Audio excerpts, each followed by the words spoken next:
ಹ್ಞೂ ಈಗ ಲೆವೆಲ್ ಮಾಡಿ ಲೆವೆಲ್ ಹಿಂಗೆ ಲೆವೆಲ್ ಮಾಡಿ ಈ ಸಂದಾಗೆ ಹಾಕಕ್ಕೆ ಲೆವೆಲ್ ಮಾಡಿರಿ.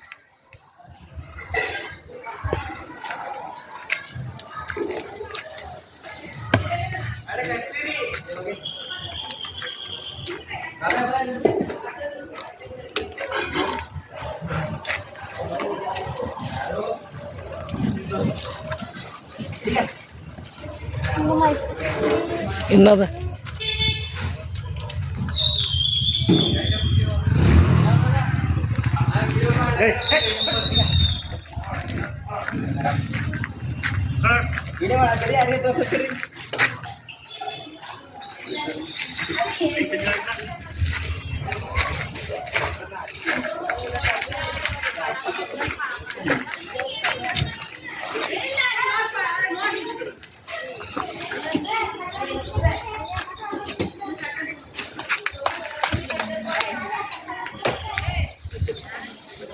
ಆಮೇಲೆ ಬಿಟ್ಟದಿ ಚಿನ್ನ